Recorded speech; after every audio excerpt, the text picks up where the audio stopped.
Warning: this podcast has vulgar language that may not be appropriate for persons under 16 years of age, soft as a cotton swab, or sensitive like a baby's ass. This is a podcast for real ones, gangsters and gangsterettes. If you don't fit that description, still listen to my shit, with your Bill Bellamy bone structure having asses, laughing like a bitch. Anyway, let's get it. Shout out to everybody who jacked that Shizzy Lit podcast and WTF News. We appreciate all of your Don Cheadle face asses, dying laughing. Anyway, keep listening. I'm out this bitch. You understand me?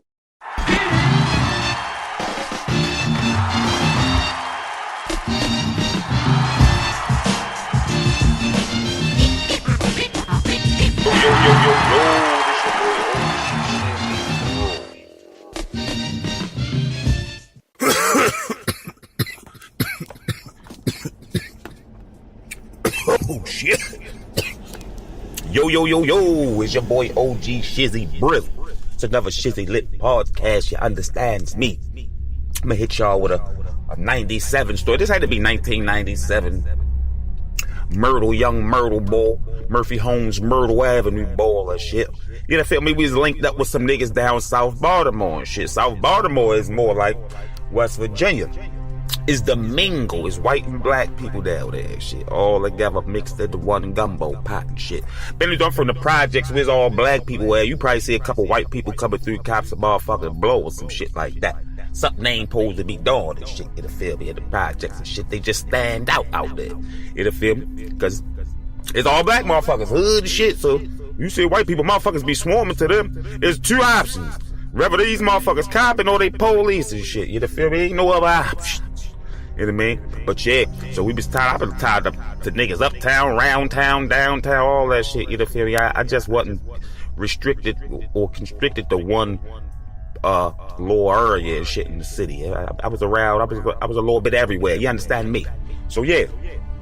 So we was linked up with niggas down South Baltimore and shit. I ain't even gonna say no name to protect the innocent and to keep motherfuckers. You know feel me?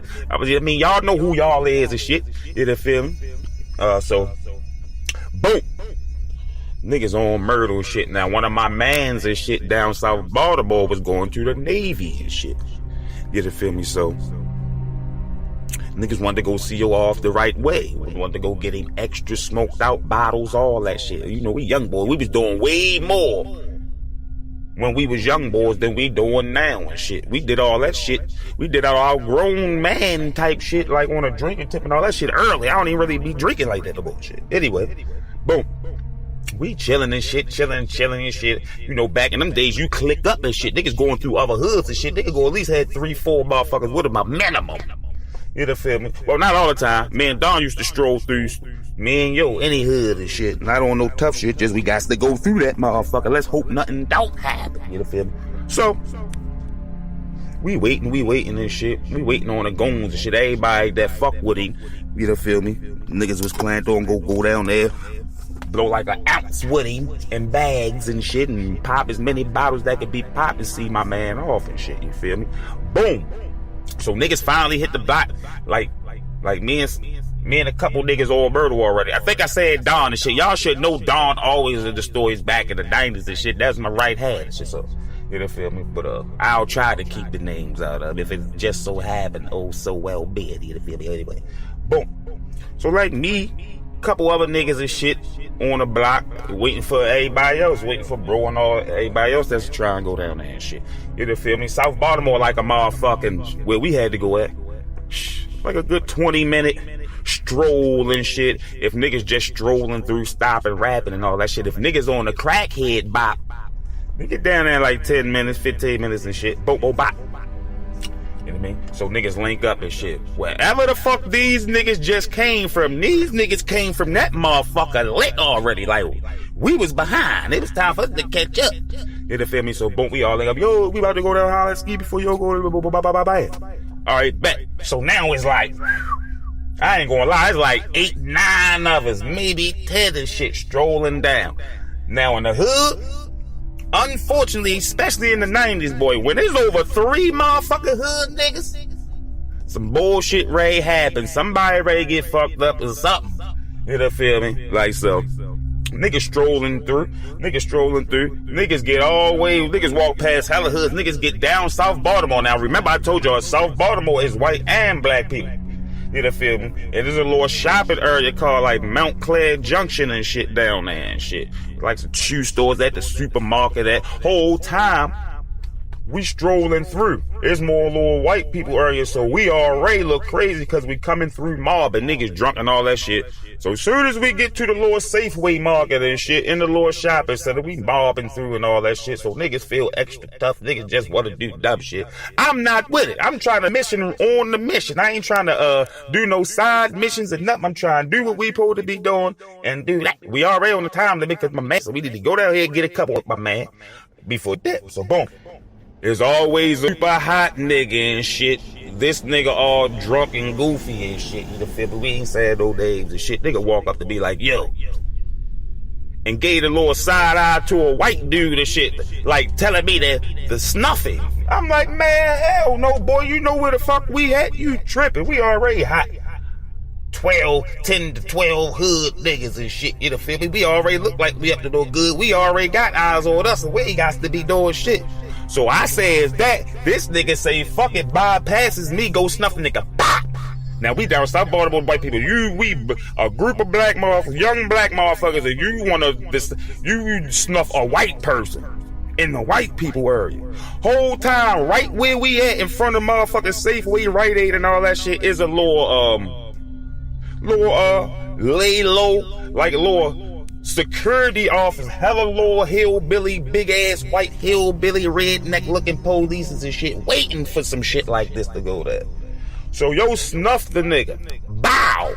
You feel me? He don't just snuff the nigga and keep it moving. He snuffed the nigga, then wanna beat the shit out the boy. Like you wanna keep beating. So I'm like, shit going in slow motion, cause I'm like, yo, what the fuck is this? Like, so a black lady, which ended up being a white dude wife and shit, you know, back in them days, that fucked us up. You know what I mean?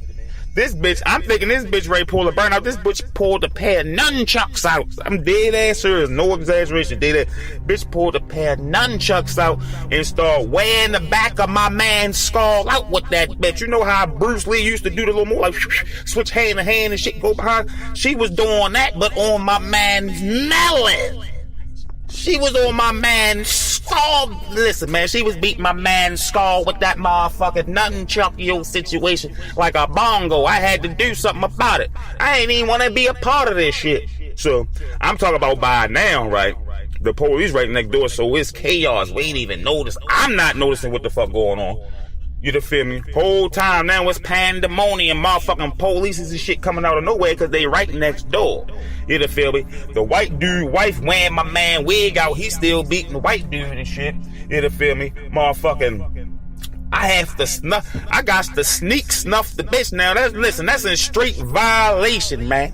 That ain't even my style. I'ma keep this shit a bang. I ain't wanna have to do that shit. I don't feel proud about it. But she was wearing my man melon skull out. She was fucking my man. Listen, that's why he ain't right till this day. Because of that situation right there, man. She was trying to split my man shit, so I had to motherfucking hit her with the quick snuff and grab her like I was just grabbing her to like tell her to chill and all that shit. Whole time I had to snap her out of her Bruce Lee life. She was living her best Bruce Lee life that day. So boom.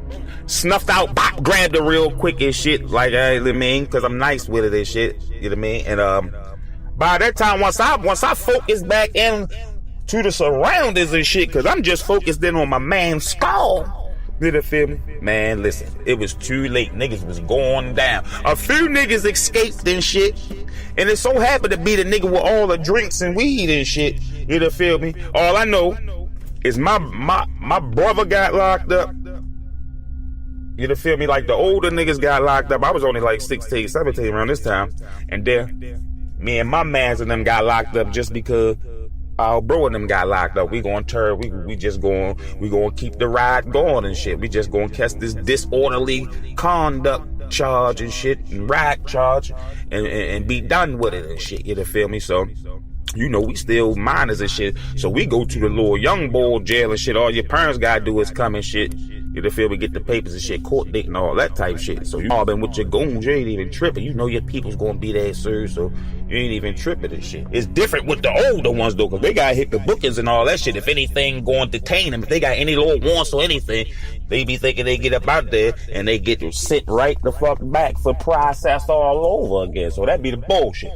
You feel me? But that was definitely a way. And then, of course, we ain't get to see my man. He done went on. We ain't get to see this nigga for like it wasn't 4 years until we seen this nigga again. That's why we was trying so hard to get to my man, at least to see him for an hour or two before he depart and shit. You know what I mean? And, we should have just went with the little 3-4 motherfuckers and shit, you know what I mean? And we'd have got to see my man and shit. But fortunately, my man made it through. He was alive. He ain't get killed over that motherfucker and all that shit.